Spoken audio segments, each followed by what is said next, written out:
What's going on, everybody? It is Juan from Raven Drone Solutions here with another video. So in today's video, I want to talk to you about the veteran experience and why more veterans should get involved in entrepreneurship or even just the drone industry in general. So if that sounds interesting, let's get right to it.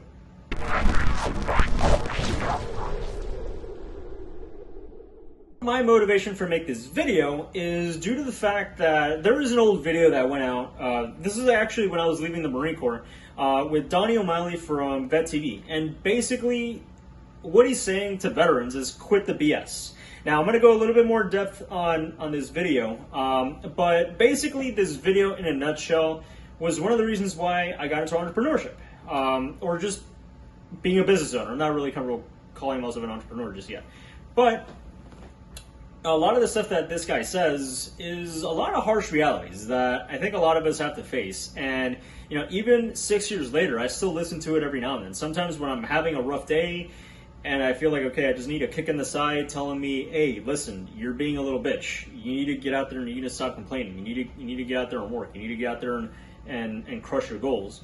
Yeah, I mean, this video really outlines a lot of that. Now, it's not the end all be all, but a lot of the stuff that he talks about I think is true, and I think is things that we as veterans need to understand. And I think in many ways we would make great entrepreneurs because of a lot of the things that I'm going to talk about. So let's get right to it.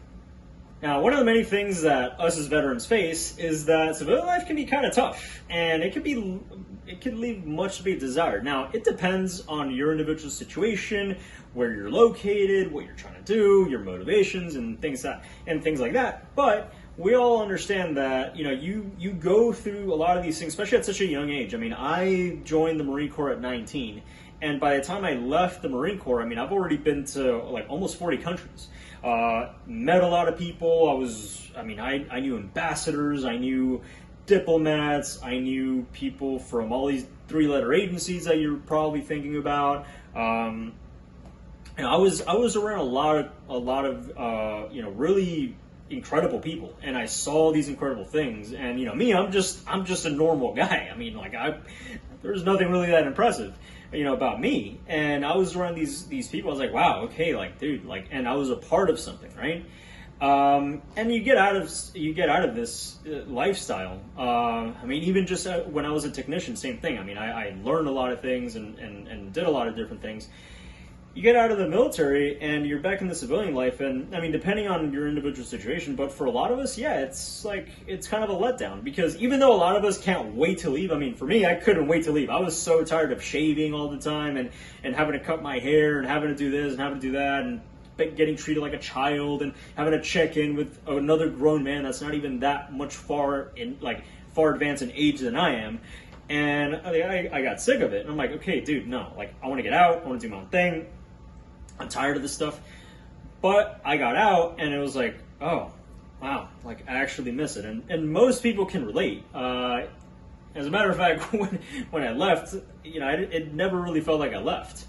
You know, in many ways, at least for like a good while, it felt like I was still on leave and I was set to come back at some point. But you know, that's just a different conversation. But yeah, a lot of times civilian life can leave much to be desired, because in a way you're kind of starting from scratch. You're starting from zero all over again. And you know, many times the pay is like, you know, you go to certain jobs and yeah, the pay may not be that good. Obviously civilian life is not nearly as easy as you might think. You know, in the military, we have everything provided for us, and now it's like, no, you gotta go out there and you gotta hustle, you gotta make ends meet, you gotta do this, you gotta do that, you gotta go back to school, you gotta get certifications, you gotta do this and that, whatever the case might be. And yeah, it's not always easy. And obviously, like, for example, I know some people like, yeah, but you know, I did this in the military and I'm gonna do this when I get out. But I'm like, okay, well, are you gonna do that your whole life? Because you're not gonna be young and fit forever. You know, but yeah, that's just basically what I have to say on that topic. So next up, and I know a lot of guys can relate to this, is you know, the isolation and the lost sense of purpose. It can be very damaging psychologically on a veteran. You know, when you're in the military, in my case, I was in the Marine Corps, you had a purpose. You're always out there, you're given you're given a purpose, you're given a task, you're told this is what you need to do, and you get out of the military and it's like, oh wow, okay, well that sense of purpose is not there anymore because I'm not in that organization anymore. Now I really have to go out there and find something. And it's not always easy. I know some people, especially because a lot of us, when we join, we're very young, we're very naive, we're very impressionable, and then you get out and it's like, oh, okay, like I got to start all over. I got to, and a lot of times, the buddies that you had, well, they're from different parts of the country, and you're not around some of your old buddies anymore. Sometimes, time with your family is maybe not what it used to be, and I know we've all dealt with it in our own way. But yeah, a lot of times that isolation, the fact that you can't relate. I mean, you go to college and you're older than mostly everybody else, and they complain about things that you're like, why are you complaining about this, dude? Like, I've had so much worse, and it's just something you got to deal with. And psychologically, it can be very draining because you're thinking, okay, like, do I really fit in anywhere? Do I really fit into this new environment that I'm in? And yeah, a lot of times it can be very damaging, and that's why I know a lot of veterans that are depressed because of stuff like this. And it's just something you got to deal with. The next thing, and I kind of mentioned this already, is that a lot of times we have to start all over from the very bottom and work our way up. And a lot of times we got to work very low-end paying jobs. I know a lot of guys that they said, no, when I get out, I'm going to get this amazing job and I'm going to be making $100K a year and blah, blah, blah.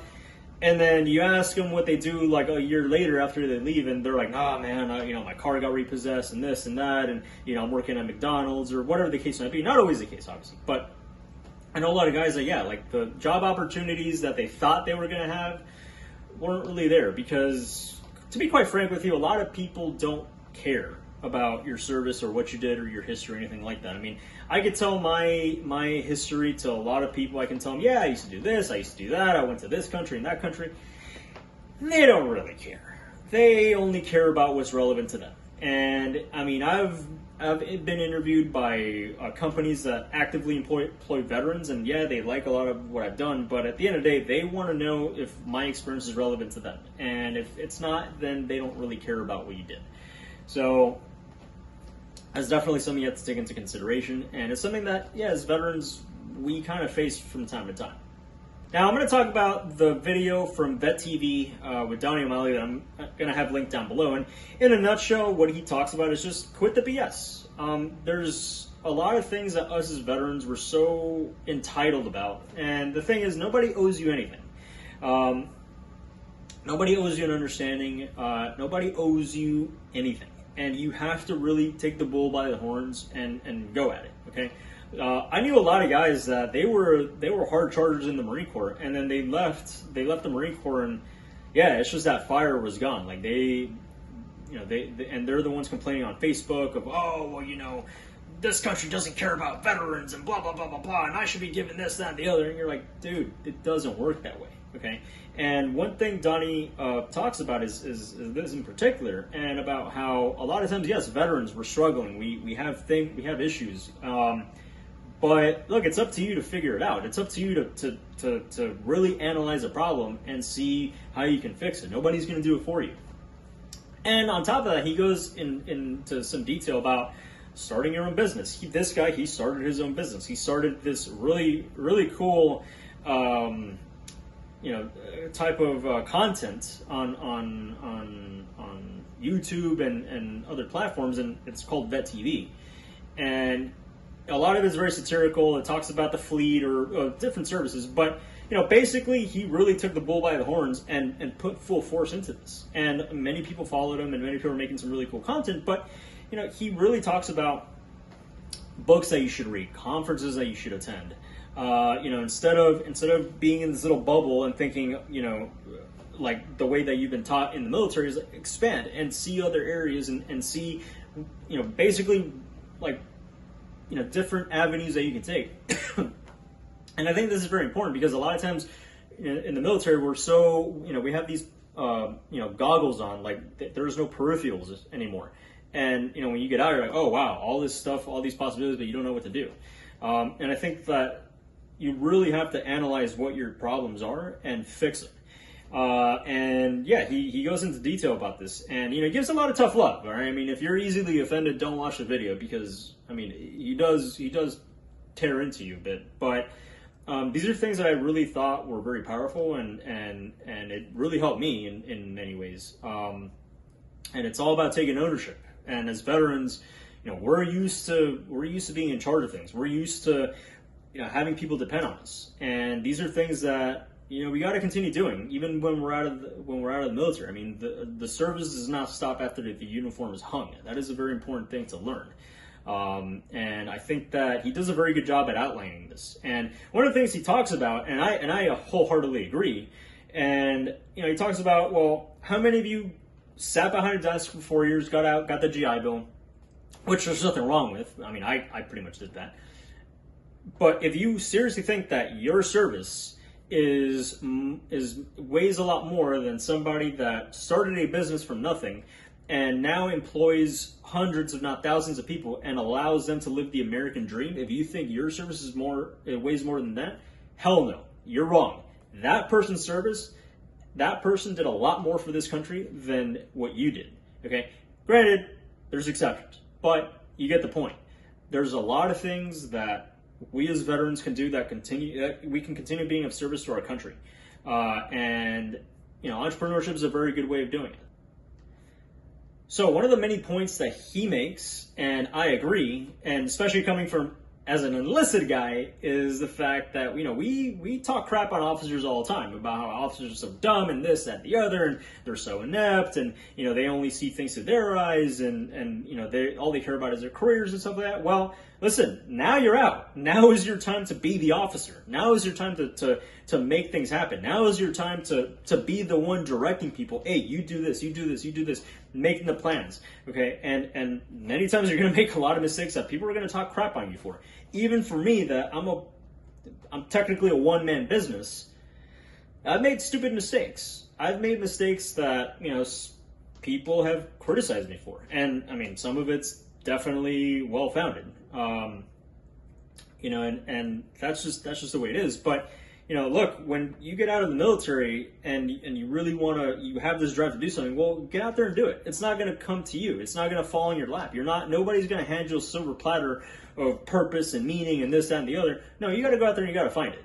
Because once you're done with the military, I mean, that's it. Like, you're done. Bye. Like, they forgot all about you. I know the Marine Corps forgot all about me pretty much the moment I left. So, that's just the way it is. That's just the way things function. And definitely, if you really want to make something of yourself after you leave the military, well, you gotta give it your full force, and you really have to go out there and you gotta make it happen. Now, my next point, and this is something that I did, and you can do it too, which is one of the reasons why I'm making this video, is you can form your own company and structure it and run it the way you want it to be. Okay. Granted, this depends on several factors, but like in my case, the drone industry, I started my own drone company. I do things my own way. I'm a hybrid between the creative and then the industrial side of things. There's certain things I want to kind of pivot to, but that's going to take some time. But either way, I can run things the way I want to run it. I can do things the way I want to do it. I don't have to do things the way somebody tells me to do it, because, I mean, apart from just maybe some regulations, in reality, I can structure my business any way I want. If I want to build a network of pilots that they run their own thing the way they want it to, but they're under my wing, and I say, look, I have X amount of work in this area, and each of you gets assigned a certain section, I can do that. Or if I want to do it all myself, I can do that too. Or if I want to do a partnership with several companies and us split the work, I can do that. It doesn't matter. Okay, the fact is, I can do it any which way I want. If I want to get a brick and mortar office, I can do that. Or I can do things from here, the comfort of my own home, and I don't have to rent an office space. The fact is, you can do things the way you want to do it, but you have to have the drive to do it. You have to have the vision, and you have to have, basically the mission plan. If you want to do things, you want to do them right. The thing is, us as veterans have many skills that can be very good in entrepreneurship. Okay, now let me explain. I never thought of myself as an entrepreneur or a business owner. As a matter of fact, I thought to myself, there is no way in hell I can do something like this. I don't think I have the personality for it. 6.5 years later, after I got out, after time in the Marine Corps, there's many skills that I learned. And granted, I am in no way, shape, or form as successful as I would like to be. I am in no way, shape, or form a master at all. I mean, I am learning as I go, and it is some of it can be quite painful. I'm not going to lie to you, but there are so many things that I learned in the Marine Corps that have really helped me out, and it comes from everything from taking charge, owning up to your mistakes, attention to detail. A lot of times just dealing with disappointments, and because a lot, especially today, because people are so sensitive and people are so bent out of shape over the dumbest things. You as a military guy, you tend to have thicker skin. You tend to be able to take criticism better. You tend to be able to deal with disappointments better. You hope for the best and plan for the worst a lot more often than other people. I know a lot of people that they're very optimistic, and yeah, it's nice to be positive, but at the same time, you also have to be realistic, and you also have to understand that there's things that can happen. And I know a lot of people that they don't do that, but a lot of us veterans do. A lot of us veterans know how to deal with people from different personalities, different cultures, different backgrounds. I mean, in the military, honestly, it was one of the most diverse environments I've ever even worked in. And one of the cool things is the fact that I got a chance to deal with a lot of different types of people. A lot of very type A personalities that, it was a little bit difficult because I wouldn't consider myself a type A personality, but I'm not somebody that likes to get pushed around either. And how do you deal with that? Especially when you're the one in charge of them and they start butting heads with you. Well, how do you deal with that? Okay, in the military, you tend to deal with that quite quickly because if you don't, well, things start to fall apart. And especially if you're a leader, you look incompetent if you're not able to keep your people in line. So there's a lot of things that us as veterans know and that we can use to our advantage that can make us very successful in entrepreneurship. Another thing is that we alone know what it's like to be a veteran, and we alone can really help other veterans. I've seen this a lot. I have many friends that have struggled, whether it's with homelessness, with addiction, with alcoholism, problem maintaining a job, problem maintaining a relationship, PTSD, or just in general, just adjusting back to civilian life, okay? Some people it's easier than others, but at the end of the day, we all have our own things we deal with, and only we can know what it's like to deal with them. The average person doesn't know. The average person has absolutely no idea what we go through. And when we start a company and we help other veterans, especially if we want to employ other veterans or we want to establish a pathway to helping veterans, only we can really do that and do it well because we know what it's like. And we know how to speak the language. We know how to talk to people. We know what we're going through. And I think that we really got to use our resources the right way if we really want to be successful and if we really want to see other veterans succeed. Another thing is that us as veterans, we can really shape the public opinion of veterans, which a lot of times isn't very good. And we can also be of service to our communities, whether that's local, state, federal, international, whatever the case may be. I've seen many veteran-owned businesses that do stuff for local communities in the inner cities, obviously stuff for other veterans, and I've seen other companies that do like anti-poaching in Africa or fight human trafficking in South Asia or things like that. And a lot of these guys have these skills that are very useful to these communities, and we can really help, especially when we come from many different types of communities, not just the veteran community. We can really help, okay? And I think that if you are somebody that you have a vision and you do the right thing and you do the right steps to execute it, you can really do a lot of good. And the thing is, one of the beautiful things about the veteran community is that we're all very different. We all come from many different backgrounds, religions. I've had friends in the Marine Corps, as a matter of fact. I have had friends that were born in parts of Africa, parts of Latin America, parts of Asia, parts of Europe. I even had a good buddy of mine who was from Australia. And he was a Marine. So really, we come from so many different backgrounds. And I've had friends that are gay, straight. I have some friends now that are transgender, that they came out after they left the military, whatever the case might be. So we can really use the fact that we're veterans and also to our respective communities and help out and be a source of good, be a source of something that we can be proud of. Okay, so we can really do this. It's just a matter of getting it done.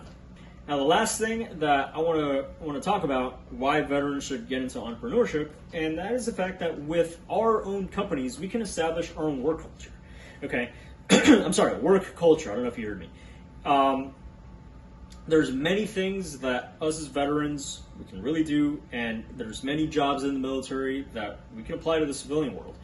And we can do our own thing. We don't have to make it so rigid and structured. We can do things in a way that works, or that maybe works in a certain community better than somebody else, or works with a certain demographic, or maybe it's a certain type of service. Maybe you need more rigid structure, maybe not so much.